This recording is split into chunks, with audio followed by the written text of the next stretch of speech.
va faire un poulet au vinaigre aujourd'hui. Tout à fait. Un ingrédient qui dynamise un peu le plat, c'est ça? Oui, un petit côté peps, alors vinaigre de cidre, moi j'affectionne, hein, c'est un de mes vinaigres préférés, je m'en sers très souvent, quasiment tout le temps. Pour le poulet, j'ai pris un poulet fermier, bien sûr. Cette partie-là, on va la désosser. On va mettre du poivre, un petit peu de sel. On va le fermer, le ficeler pour qu'il tienne. Et on va faire revenir le tout avec un petit peu de beurre, un petit peu d'huile d'olive. On va singer, donc on va lier avec un petit peu de farine. On a pu faire ça avec de la maïzena, mais la farine j'aime bien, on reste dans le traditionnel. On va faire un déglaçage au vinaigre de cidre avec du vin rouge. On va rajouter un petit peu d'eau et on va faire cuire l'ensemble gentiment, allez, 30, 40 minutes maximum. Ok. Et en accompagnement, toujours pareil, on est de saison, j'ai récolté une petite courgette ce matin. On va la mélanger un petit peu avec l'huile d'olive, on va un petit peu l'huiler et on va la faire revenir sur le grill. Niveau de difficulté? Sur 5. Oui. Sur un 3? 2? Deux, Ah oui. c'est simple, ça reste simple, on ne peut pas se couper. C'est super parce qu'on va pouvoir apprendre à désosser un poulet. Moi, ça me fait un petit peu peur, mais je pense Oui, que ça va bien se passer. c'est simple, il ne faut pas stresser, il faut se faire confiance, il ne faut pas toujours suivre les recettes à la lettre. On comprend que les vinaigres, on ne va pas en mettre un bol entier, on va mettre 2 à 3 cuillères à soupe, voilà, pour déglacer simplement. Ok, allez, On va voir ça. on se lance. Donc tu vas commencer par Là, sectionner, tu coupes voilà, cuisse on et la trouve cuisse. La hein, jointure. Alors comment on la trouve cette jointure? Bon, j'ai un petit peu l'habitude, donc là, on sait que c'est un petit peu à la jonction hein, entre les deux. Là, ça forme un petit angle. D'accord, oui, on fait un V. J'ai tapé entre, Ok, et voilà, pile poil. très bien. Ah oui, ça coupe tout seul. Hein. Voilà. Alors moi, pour la cuisse, c'est peut-être pas conventionnel, mais j'aime pas ça. Quand ça va cuire, ça va réduire. J'aime pas trop. D'accord. Donc je coupe net. Voilà. Ok. Ça, j'ai le haut de la cuisse qui est comme ça. Et pour désosser, Alors j'enlève le... voilà, on a le poivre. Alors pour désosser, c'est très très simple. Hein. Un petit couteau aiguisé. Oui. J'affectionne aussi les couteaux français. Hein. Là, c'est une marque, c'est un couteau de tiers. Très sympa, ça coupe bien, ça dure longtemps. Ça se démonte pas. Donc voilà, on a contourné l'os. Donc là, je vois, tu as incisé sur l'os. Voilà, le long de l'os. Et là, tu es passé juste dessous avec la pointe de ton couteau. On reste simple. Hein. Là, j'ai déjointé. Ah oui. Voilà, je récupère l'os et là, je le gratte. Donc le but quand même, c'est de laisser un minimum de matière sur l'os. D'accord. L'os, on va pouvoir le mettre dans la cocotte en fonte, qu'on va faire revenir le poulet. Il va participer au goût. Hein. Oui. Très sympa. Là, il n'y a pas de cartilage. Là, un petit peu de peau en trop, on ne va pas le laisser. On enlève. Voilà. Oui, tu as enlevé très simplement. Voilà, l'os. Donc Voilà. tu réserves ton os. Je vais mettre un petit peu de romarin en travers. Le fait de désosser, finalement, ça te permet de les farcir, c'est ça? Enfin, farcir, là, on pourrait farcir, mais je ne vais pas le farcir, mais c'est plus propre, c'est plus net. C'est un travail différent. Alors, à savoir que l'os va donner plus de goût à la viande. C'est, en général, comme le poisson, cuit à l'arête. Avec l'arête, cuit à l'os, c'est meilleur. Mais c'est une façon de faire qui est différente. Alors là, j'ai mis le petit romarin. Je vais mettre un peu de sel. Oui. Un peu de poivre. Bon, parce que là, ça reste accessible. Hein. Et là, maintenant, une petite ficelle à cochon. On va le fermer tout simplement. Oui. Alors, la petite astuce pour que ce soit bien fermé. Là, on fait une première boucle. Oui. Une deuxième. Et comme ça, ça ne se dessert pas quand on enlève. D'accord. Voilà. Là, on reste sur une recette très simple. On pourrait après, si on veut aller plus loin, on peut désosser la deuxième cuisse, la passer au mixeur, mettre des champignons, mixer l'ensemble et farcir ballotine avec. Christophe, où est-ce qu'on trouve la ficelle à cochon? Dans n'importe quel magasin alimentaire, enfin épicerie, supermarché, un peu partout. Ok. C'est un classique, hein, elle casse pas la cuisson. Petit matériel de cuisine. Voilà. Pour la ficelle de cochon. Voilà. Alors, rapidement, pour la garniture, pareil, on va rester sur un produit simple, il fait chaud en ce moment. Oui. La courgette, je crois que j'en ai parlé tout à l'heure.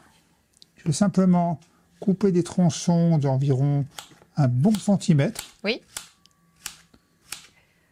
Donc, la courgette, on ne l'appelle pas, hein? Non, non, non, ça sert à rien du tout, surtout pas. criminel, ça. 1, 2, 3, 4. 1, 2, 3. Voilà, on va mettre 4. Bon, j'en fais un petit peu plus. On les mangera tout à l'heure. Très bien. On va les finir. Criminel parce que dans la peau de la courgette, on va retrouver du goût, on va retrouver de la couleur et aussi un peu de tenue pour la cuisson, non Bien sûr, ça la tient, et puis c'est une hérésie, quoi. Pourquoi enlever la peau, quoi? C'est comme enlever la peau du poulet, surtout pas. Bien, donc on aura compris, on ne retire pas la peau de la courgette. Voilà. Un peu d'huile d'olive. Un petit peu d'huile d'olive. On retire éventuellement la peau, c'est comme les fruits, si on tombe sur des courgettes éventuellement, mais malheureusement traitées, tous les produits chimiques sont sur la peau. Donc la préparation des oignons, je les coupe un petit peu.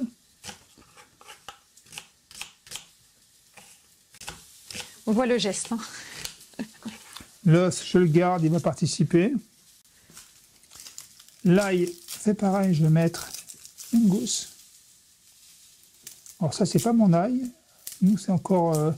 on est à 600 mètres d'altitude, donc l'ail, il n'est pas encore prêt, là. D'accord. Ça va arriver d'ici 10 jours maximum. Voilà. L'ail, c'est pareil, c'est pas la peine de couper non plus ultra fin. Ah oui, tu l'insistes quand même pas mal hein, pour un plat en sauce. On pourrait l'écraser après avec différentes techniques. Il y en a qui l'écrasent, ils trouvent que c'est meilleur. On aurait pu le laisser avec la peau aussi. Vraiment, il faut faire un choix. Ça, c'est une question de sensibilité. Voilà. Un petit peu d'huile d'olive dans la cocotte en fonte. On va poser sur le fond de la concombre, côté peau. Voilà. Côté dessus. Je les retourne un petit peu pour que ce soit bien resté. Hop. On va rajouter l'oignon. Pour l'ail, j'attends un tout petit peu, pas qu'il brûle. Et là, environ pendant 10 minutes, ça va prendre 10 minutes, hein. On va bien le dorer gentiment. Tu attends un peu pour mettre l'ail. J'attends un peu, pas qu'il brûle. J'aime pas trop quand c'est un goût, quand ça brûle, c'est pas toujours terrible, quoi. Oui. Et le piment, donc tu vas l'émincer.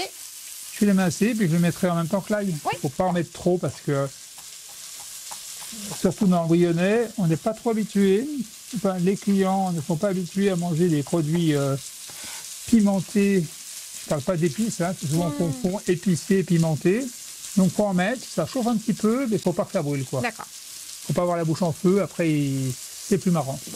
Je vais saler et poivrer à nouveau mon poivre. Donc là, pour l'instant, on est vraiment sur un acte simple. Hein. On fait revenir le poulet, des oignons, un peu d'huile d'olive, et il commence à colorer. Les os, on peut les retourner aussi, hein, ils participent au goût. Voilà, ça dort bien. Là, c'est pareil. J'ai mon reste de petites branches. On va poser dedans. Et j'oublie pas, on va retourner les petites courgettes.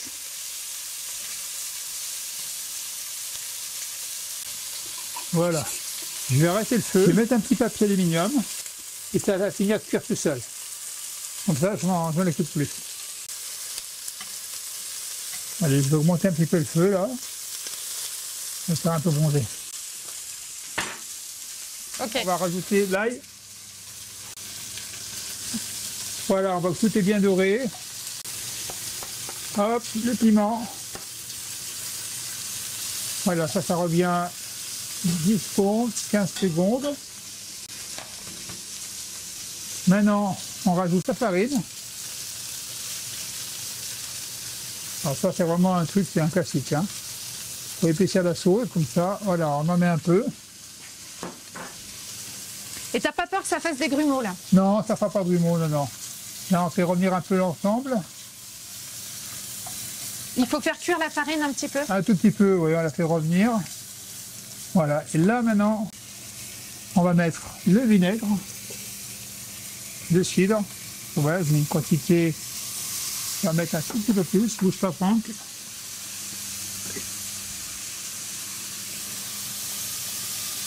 Voilà. Là, on voit que ça déglace. Hop. On décroche un peu les sucres. Voilà, on frotte dessus. Voilà, c'est ça qui va donner le goût, là. Les sucres, ça épaissit ensemble. Voilà, maintenant, vin rouge. Voilà, on va faire réduire pendant 5 minutes. Super. Et après seulement on mettra l'eau. On laisse le goût, l'ensemble se concentrer. Pas obligé d'acheter une bouteille, juste pour ça, on prend ce qu'on a en vin rouge sous la main, ça ira très bien. Au pire, si on n'a pas de vin rouge, on va mettre du vin blanc. Là, j'ai un vin de Corbière, bio, très bien. C'est pas ce qui va traumatiser la recette. On reste simple et puis on fait comme on peut. Mais souvent, à la maison, on n'a pas toujours tout sous la main. Au pire, on déglace uniquement avec le vinaigre et on met de l'eau. Oui. Sans oublier l'ail et autres, quoi, mais ça réduit pas mal. On peut goûter un petit peu si tu veux. Oui. Tiens. Du vin, du partir, hein, en partie. C'est bon. Là, on voit que c'est épaissi, hein, c'est bien réduit. On va pas aller plus loin dans la réduction. Et là, maintenant, on va mettre de l'eau. Donc, on n'en met pas des kilomètres. Hop là, seulement, voilà. On voit qu'on est... là, on n'est pas tout à fait à mi-hauteur. Et puis là, maintenant, je vais couvrir un petit moment. Vous verrez par la suite. Pour que ça monte en température, que ça commence à cuire. Bien homogène, bien réparti. Et d'un petit moment, par contre, on va regarder le niveau de la sauce. Et en général, on va enlever le couvercle pour faire raidir la sauce, pour avoir une sauce bien goûteuse, bien corsée. On va laisser le couvercle pendant peut-être un quart d'heure, 10 minutes. Et le restant de la cuisson, ça va durer, on va voir, une petite demi-heure, je pense. Après, on touchera, on va regarder. Et c'est parti. Oui, là, tu baisses le feu pour que ça mijote. Voilà. Ok. C'est un plat qu'on peut vraiment faire la veille. S'il n'y a pas d'aller-retour de température, vous pouvez le garder 4 jours sans problème. Dans une boîte fermée, pas de souci. Dans une boîte fermée, tout simplement. Donc ça, on peut le cuisiner quand on a le temps. Finalement, là, nous, ça nous a pas pris tant de temps que ça. À peu près un quart d'heure à préparer l'ensemble, hein, à désosser. Et après, il y a la cuisson, mais pendant la cuisson, on peut faire autre chose. Voilà. Donc, si on ne sait pas quoi faire en garniture avec, des pâtes, ça ira très bien avec ce produit. Ou un petit riz basmati. Super. Restons simples. Restons simples. Voilà. Génial. Bah maintenant, on va aller boire l'apéro. Voilà. En attendant que ça cuise. Allez. Pour dresser la suite, là, on se rappelle une petite courgette. On va simplement les présenter dans l'assiette. Voilà. Au bout de petite trentaine de minutes, l'affaire était réglée. On voit que le jus est réduit, il a légèrement épaissi. Donc on va mettre une petite ballotine. Et puis vu qu'on est un peu gourmand, on va rajouter une petite cuisson travers. Superbe. Voilà. On va napper.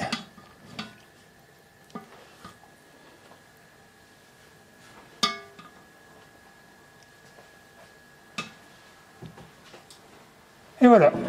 Génial.